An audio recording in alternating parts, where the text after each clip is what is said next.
พิ่นว่าเพิ่นสิบ่เอาหยังเด้แต่เพิ่นไปเอากบม่วงกงม่วงกงนั้นเพิ่นก็เวียนแล้วเพิ่นสิเอาได้ต้นนั้นก็ได้เป็นไรเจ้าบ่ให้สิได้บ่เจ้าพัดอยู่พุ่นเจ้าบอกเพิ่นแล้วบ่อืมเพิ่นบอกบ่าวผู้ใดเขาขุดเวียนไว้นะบอกเขาในเรื่องบ่ต้องให้เขาขึ้นไปเอาบัดนี้นะเพราะว่าดินนั้นมันเป็นดินนอกกบม่วงมันต้องเป็นกบม่วงนอกเขาขึ้นไปเอาเป็นหยังเขาคือบ่บอกน้องก่อนน้องบ่ได้ฮู้ได้นี่แม่นว่าสิเอาก็ต้องบอกกันก่อนติอันนี้เพิ่นบ่ได้บอกปานนั้นว่าสิว่าบ่เอาหยังแม่นบ่าวกายไปทางนั้นนะเว้ยเบิ่งอีกให้เด้อย่านเขาขึ้นไปเอาอีกตัวกกตัวที่ว่าบ่ถ่ายไว้ว่าตัวเขาเวียนไว้น่ะตัวเขาขุดอ้อมไว้น่ะเว้าบ่คือสมเว้าเลยปานนั้นว่าสิบ่เอาหยังคือเอาไปสะกบบักม่วงน่ะ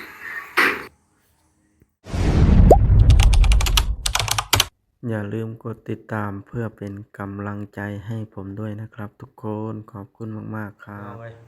โดยทักทายสบายดีพี่น้อง FC เบิดสุขุสู่คนตอนนี้ก็ตอนแรงพี่น้องไอ้น้องแต่เพิ่นทักมาหาบ่บอดอีกแล้วพี่น้องเอ้ยเพิ่นฝากความมาว่าให้เข้าไปอีกแน่เพิ่นว่าไปบอกว่าบ่ให้ก้นกงม่วงกงนั่นตัวที่เพิ่นเรียนไว้อีกนะและ มาวัดเข้าไปมื้อนี้เพิ่นโทรมานะน้องแต่ว่าให้ไปเบิ่งกงม่วงแน่ว่าก้นอีหลีบ่นะแต่เพิ่นฮู้ได้ใช่ฮู้นำเพิ่น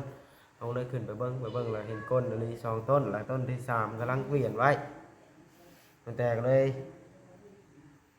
ส่งความเสียงมาห้ามให้ก้นเด็ดขาดต้นนั้นนะเข้าไปบอกเพิ่นเด้อเพิ่นว่านะทางบ่วัดเองก็ สิขอเว้าแนวนี้บัดนี้พี่น้องถ้าบ่มีเวียกเฮาบ่ได้เข้าไปอีกแล้วเพราะว่าสิเจ่อน้ำก็ถึงยกเลิกแล้วเลยเข้าไปบอกเป็นสะพานบุญให้เพิ่นแล่นเวียกตัวนี้แล้วเฮาก็อยากเข้าไปอีกถ้ามีเวียกมีงานเฮาจังเข้าไปหั้นนะเนาะมี FC เพิ่นใช้ไปนู่นนี่นั่นเฮาก็ไปเฮาก็บ่ได้ขัดข้องทางดอกพี่น้องเอ้ยเอาพี่น้องเพื่อบ่เป็นการเสียเวลาเนาะไปพังน้องแต่เพิ่นเว้าพร้อมๆกันเลยเนาะพี่น้องไปโอเคสบายดีเด้อน้องแต่เด้อไปดี ฮ้อนขนาดเนาะฮ้อนบ่ทางนั้น บ่ฮ้อนและกำลังอาบน้ำแล้วกิน โอ้เป็นจั่งใดก็คือว่าแชตมาอีกเรื่องกกม่วงน่ะแบบใดรูปแบบเพิ่นขึ้นไปเอาแล้วเพิ่นบ่ได้บอกเด้เพิ่นบ่ได้บอกซ้ำบ่บ่เออแล้วอันนั้นเด้เรื่องกกม่วงโตเพิ่นเวียนไว้เด้เพิ่นว่าสิขึ้นไปก้นเอาอีกต้นนั้นก็ใหญ่ได้ต้นนั้นก็ได้บ่ให้แล้วบัดนี้เพราะเพิ่นว่าเพิ่นสิบ่เอาหยังเด้แต่เพิ่นไปเอากบม่วงกกม่วงกกนั้นเพิ่นก็เวียนแล้วเพิ่นสิเอาได้ต้นนั้นก็ได้เป็นไรเจ้าบ่ให้สิได้บ่เจ้าพัดอยู่พุ่นเจ้าบอกเพิ่นแล้วบ่อืมเพิ่นบอกบ่าวบ่หรือว่าแนวใดบ่ได้บอกแล้วข้อยขึ้นไปเบิ่งนี่แหล้วเพิ่นเวียนไว้แล้วเด้อีกกกหนึ่งน่ะ อืมมีก็ยังให้บ่าวบอสน่ะเข้าไปหาตุ๊กได้บ่ว่าไปถามว่าเว้าพื้นกบมะม่วงนั่นแหละบอกเอื้อยอยู่บ่ว่ามันขึ้นมาเอากบม่วงไว้นี่นะให้ไปถามแนวนี้หันนะข้อยถามแล้วเว้นนี่เพิ่นว่าแนวใดแล้วก็ว่าเอามะม่วงน่ะเอาแต่ในดินนั้นตัวเองว่าพูดของทั้งอันน้องอันป้าแต่เราบ่ได้เอานะเพิ่นเว้านะดินติ๊ก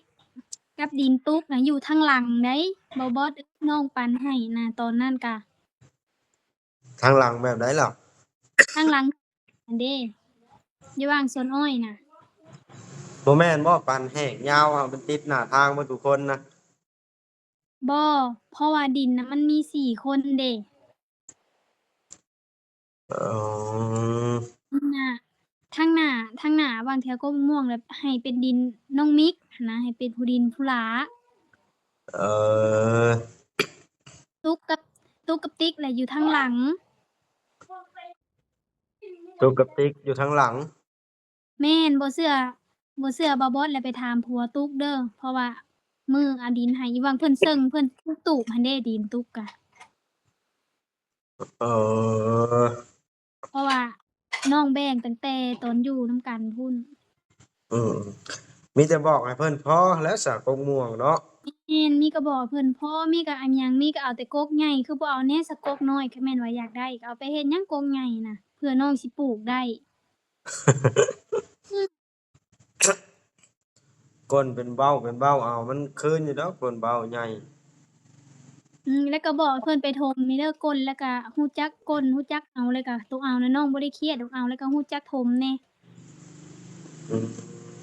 เจ้าทำอิฐน่ะเฮ็ดใดก็เจ้าจังฮู้จักได้ยินแต่เจ้าเว้าบ่ แม่นมีเอื้อยผู้หนึ่งเพิ่นโทรมาเพิ่นโทรมาลิ้นนำเพิ่นโทรมาถามข่าวๆนี่แหละตั้งแต่น้องมาแต่ห้องหมอทำอิฐพู้นแหละน้องมาแต่บ้านเพิ่นโทรฮัลโหลว่าเฮ็ดหยังอยู่ว่ะก็เลยน้องก็เลยเว้าพื้นเรือนนำเพิ่นเป็นไดเอื้อยเรือนเฮาน่ะเจ้าบ่ได้ขึ้นกายไปบ่บ่ได้ไปส่องเบิ่งเรือนเฮานี่บ่ว่าบ่แลเราว่าแต่เอื้อยน่ะเห็นเขาขุดกกมะม่วงต้นนั้นลงมาเราว่าแต่เราบ่ได้บอกดอกสองก๊กหรือว่าจักก๊กคันแม่นบ่จังบอกบ่าวบอสขึ้นไปเบิ่งมื้อนี้นะ เออ เพิ่นเอามะม่วงน่ะมีก็แนวใหญ่เด้น่ะมะม่วงโลนั่นก็มะม่วงโลน่ะก๊กหนึ่งก็เท่าใดตอนนั้น50,000ผู้ใดก๊กละ100ตอนนั้นก็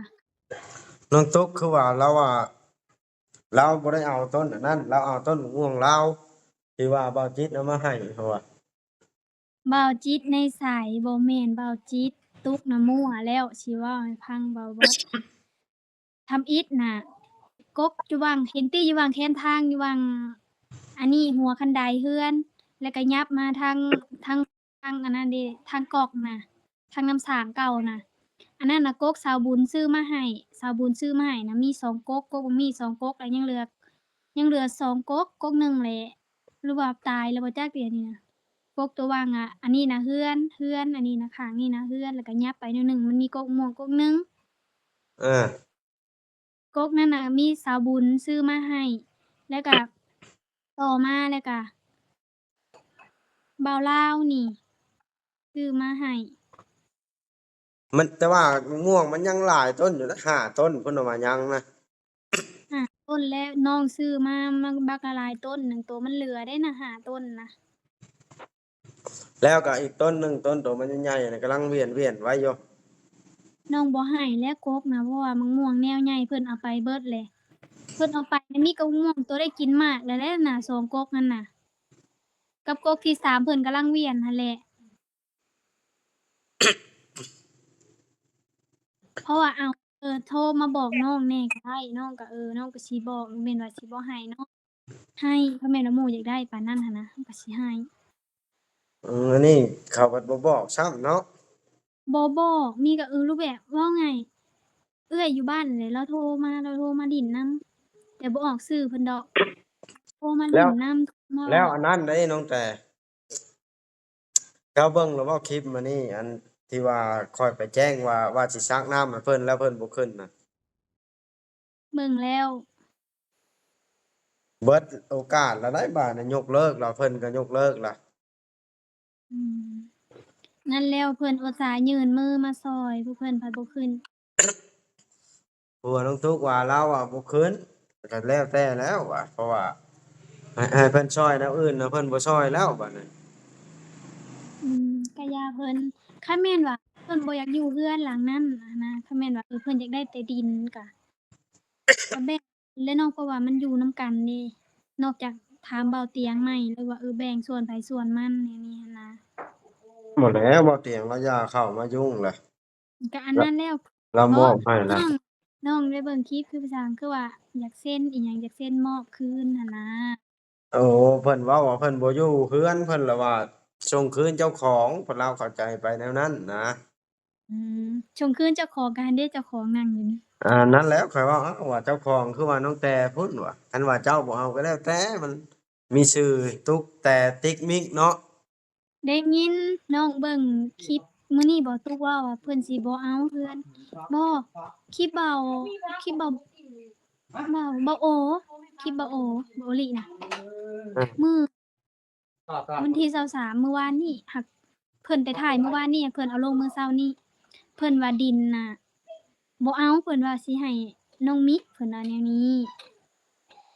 ตุ๊กเว้าได้นี่ เอ่อโอ้บ่ได้ดอกเพิ่นบัดเขาก็คือบ่ได้คั่งสิไปอยู่ไสแต่ลูกหลานแฮ่งหลายคน เอาควรเอาอยู่ แม่นบ่แม่นว่าน้องบ่ให้ได้ขึ้นไปอยู่น่ะขึ้นได้คะแนนเบิ่งเรือนเบิ่งซ่านดีๆคะแนนปัดถู โอ้ข่อยละมาเงิดบ่อนนี่ล่ะตั้งแต่ข่อยสิเว้าให้ฟังเฮือนบ่กำลังบักใหญ่บ่ได้ไกลบ้าน แล้วก็เพิ่นสิยื่นมือเจาะน้ำให้อีกว่านี่เป็นอิสระแล้วบัดสิมาปลูกตูบกระต๊อบน้อยๆอยู่ อืม ม่วนอยู่ น้องได้เบิ่งคลิปเจ้าบ่ได้ยินบ่แม่นคลิปบ่บอสเบา ทั้งๆที่อันนั้นตั้งแต่ทั้งๆที่ปู่เราก็เว้าอยู่ปู่น้องตุ๊กเนาะเว้าว่าก็บ่อยากให้อยู่แล้วในใจน้องตุ๊กนี่มันหลายคนเราว่านะ เว้าง่ายๆคันแม่นว่าภาษาลาวเฮาก็เว้าเวียนๆไปหั้นนะ อืมแต่ว่าน้องตุ๊กผัดอยู่บ้าน อืม ต่อไป เอ๊ะ บัดดลไปในอนาคตนี่ถ้าเบิ่งเด้อมันอยู่กันหลายคนนี่มันสิพิษกันละพึงละเพิดอยู่แล้วพวกบ่ทันพิษกันในควรแยกออกปกติ แม่นหั่นเด้อันนี้ค่ะย้านเลยเพิ่นท่าผิดกันก่อน อย่าดอกมันเรื่องของเพิ่นเนาะ แม่นเฮาก็บ่เกี่ยวบ่แม่นดอกเฮาดีเฮาก็บ่ดีคือกันหั่นแหละ มีแต่ว่าน้องแต่ก็เฮิงบ่ได้สิมาเยี่ยมมันบ้านเฮือนชาน ก็บ่ฮู้เด้ อีกปีหนึงก่อนบ่ ค่า ปี ดี หนึ่ง ค่าดีคักก่อนบ่ ให้บ่บอลและหาเงินไว้ท่าไว้เพื่อพาเล็กเด้ เมื่อเพื่อผ้าเล็กสิหาเงินมาได้สาย อ้าวหาไว้ให้ยืมได้ บ่บ่พาก็ยาป้าหั่นล่ะ โอ้มันเข่งได้บ่บอล ฝนบ่ได้ตกบ่ทางบ้านน้องแต่มื้อนี้ มื้อนี้ อ่า เมื่อวานนี่ตก มื้อนี้บ่ตกซ้ำอ๋อ ตกก็ตกตอนแลง ตกก็ตกตอนแลง อยู่พู้นฝนตกเบิดมื้อบ่ โอ้ยหาก็มาเช้าว่างนั้นนะ10โมงนี่มันเช้า มีอึ่งบ่บ่บอส โอ้ยบ่แห้งถึงขั้นอึ้งออกดอกตกพอดีเปื้อนนี่นะ ฟ้าบ่ได้ร้องเนาะ เออข้าวบ่ได้ดังข้าวบ่ได้แตก อืม ได้หยังกินข้าวแลงมื้อนี้ อ้อมผักขี้เหล็ก กินไปอา บ่ได้บ่ ข้อยเบิ่งแล้วน้องแต่เอ้ยเรื่องอันน้องตุ๊กเล่นเฟซบุ๊กว่าพ่อจ้อยบล็อกน่ะเจ้าได้เบิ่งอยู่บ่ เราบล็อกบ่เป็นเรา บ่ บล็อกบ่เป็น บ่แม่นต้องมีไผผู้หนึ่งล่ะบล็อกนะบ่ผัวน้องตุ๊กบล็อกหรือว่าเอ้ยหมดบ่บล็อกสองคนนี่แหละบ่ผู้ใดก็ผู้หนึ่งบล็อกกันนะ บ่แม่มุดเราบล็อกบ่เป็น แต่ไม่รู้เป็นนั่นน่ะ ขนาดน้องโทรไปนี่น้องว่าเปิดกล้องแหน่กว่าแม่บ่เป็น เออแสดงว่าเจ้าก็รู้จักหั้นเนาะแสดงว่าผัวน้องตุ๊กเป็นผู้บล็อกเนาะ มื้อคืนนี่น้องโทรนำเพิ่นเด้น้องว่าโทรไปดินน้ำพ่อจ้อยฮัลโหลพ่อว่ะเว้าในอีเมลดีกว่าเราบ่กล้าเว้านำน้องได้นะ เป็นไผ แม่มุด เอ่อ บ่กล้าเว้านำได้นะเราคิดได้เราคิดอายบ่หรือว่าใดๆก็เลยว่าเว้านำเราแหน่พ่อว่ะเฮ้ยเว้านำลูกดีกว่าบ่นะเราอะสงสัยเราอายว่าจัก อืมเป็นจั่งใดจ้ะเถียงนาเพิ่นเข้าแพนเข้าพาแล้วว่าข้อยก็บ่ได้ติดตามหลายมื้อแล้ว โทรมื้อคืนนี่เพิ่นว่ายังบ่ได้เอี่ยมพุ่นน่ะจักมื้อใด เอ่อข้อยก็ ได้ยินบ่าวลาวว่าสิส่งซองบ่าวบอสได้ซองหยังบ่าวบอส ฮะ ได้ยินบ่าวลาวว่าสิส่งซองบ่าวบอสได้ส่งซองหยังงาเอานดองบ่ ซองอีหยังซองบุญบ่ซองบุญป้าๆยังบ่ได้ส่งลาวซ้ำนี่ โอ้เราว่าสิเอาซองอีกได้แล้วว่าซองงานดองได้บัดนี้ สิเอามาส่งซองเขาอีกบ่บัดนี้ เออเจ้าระวังโลดมื้อมื้อนี่ จังว่าล่ะเด้อว่านี่ยังบ่ฮู้นำเพิ่นได้นั่นก็ได้ ระวังดีๆเด้อเตรียมเงินไว้ เฮ้ยลำบากตั้งแต่จักสิหาเงินสิได้งานดองหลายซุมื้อนี่ จักหน่อยก็ฮอดแล้วนี่อยู่พี่กะว่าเลือกส่งซองได้กะ ฮะ ส่งซองเจ้าอีกได้ โอ้ไก่ปานนั้นก็ส่งซองกันบ่ ส่งไปทางลมเด้ อ่าดอก มียังไออยู่บ่เดี๋ยวนี้ แฮงกำลังกึบเป็นหวัด ดี อืม ภายในหวัดหายใจง่ายแล้วพัดไอบาดนี่ อืม จักเช็ดได้ไดแหละ กินน้ำมะนาวเด้บ่บ่ บ่บ่ได้กินน้ำบักนาวกินแต่บักโมแต่ละมื้อ โอ้ ยาดีไอก็ได้ มังมูหลายบ่อยู่บ้านเฮา โอ้ยจนบ่จักฮอดสิแนวสิซื้อน้ำลายเจ้า ไปกันอยู่แต่ละมื้อส่วนๆกันเนี่ยจักสิว่าแนวใดตั้งแต่ได้กินหยังแรงมานี่ ยัง ยังว่าใด ยังบ่ได้กิน แหน่บ่กินฮอดข้าวฮอดน้ำก็ว่านี่ข่าวว่ากกม่วงเสียใช่ก็ได้ เดี๋ยวเนาะก็บ่ฮู้อีหลีเด้นะโอ้แบบเห็นกำลังฮู้เด้ว่าเอ้ากมะม่วงตัวแพงซ้ำไปกะ อย่า ยังไม่เข้ามา ตอนว่าช่วงว่าเมื่อเฮ็ดบุญนำแม่น่ะน้องเห็นยังครบอยู่กมะม่วงน่ะ อืม ย่านเสียกะช่วงรถตามน้องนี่แหละกมะม่วง อย่ามันแล้วตั้งแต่กกม่วงนี่เด้อ แล้วเนาะไปสิปลูกใหญ่ ด้วยเนี่ยลูกบัว มะม่วงกกตัวเพิ่นเอาลงน่ะมันเท่าใดมันหมากใหญ่มากเครื่องโล ซ้ำบ่นี่ อือหางน้องบ่ได้ปล่อยลูกดอก ยายซำนี่ มันหมากใหญ่อีหลีได้ตัวหมาก จำผัวพี่ น่ะ ว่าดอก จำหูอะเออ สิใหญ่ปานนั้น มันก็ซ้ำหมากละโลครึ่งน่ะแล้วซ้ำได้ซะโลครึ่ง มะม่วงแก้วนะบ่มะม่วงแก้มแดงนะบ่ นี่เห็นมันตอนมันยังน้อยน่ะ มันเป็นแดงๆดอกวางอันนั้นมันน่ะ อืม หางน้องบ่ได้ปล่อยมันสุกดอกกินก่อนแต่ละเทื่อ อืม มันเด้ จะได้น้องมิกเพิ่นไปก้านแล้วบ่เดี๋ยวนี้ มันบ่อยเจ้าหั่นบ่ น้องบอยเนาะเห็นชื่อเพจน้องมิกคนละว่าแต่น้องมิกอยู่หั่น บ่อย บ่อย เด้ เนาะ สืบนี่เด้นี่ตูโทรหาบ่าวนี่ เออเพิ่นย่าไปก้านแล้วบ่คุมื้อนี่ มื้อนี้บ่ได้ไปติหรือว่าจังไดมื้อคืนนี่ปูไปเพราะว่าฝนตก เป็นยังเขียดนะบ่ แม่น โอ้ คืนวานนี่น้องไป ฮะ คืนวานนี่น้องไป ไปแบบใดไปกับไผอะน่ะ ไปกับน้องชายเจ้านั่นแหละ ไหนกับน้องบอยนะให้ละอองบ่ ยัง ออก เฮีย ไป นเขียดน้อยดิ ไปบ่ได้ก็อยากไปมันหน่วยไปล้มกระแทกอันใดอันหนึ่งพอดีเล็กสิเตียกออกมาพอดีสิเกิดกบเกิดอีกนะระวังเลยเด้อพลาดล้ม ระวังหั้นแหละค่อยไปหั้นแหละหักส่วนหลายไปหลายมีก็ไปเป็นหมู่เพิ่นดอก เอาไปเป็นเพื่อนเพิ่นซื่อๆบ่ได้อันนั้นเนาะบ่ได้มีหมู่ปากหมู่เว้า แม่น อ่าอ่ะตั้งแต่เรื่องมักม่วงมักเมี่ยงก็เจ้าก็แชทบอกน้องตุ๊กนั่นล่ะโอเคเด้อโอเคเด้อ ว่า บ๊ายบาย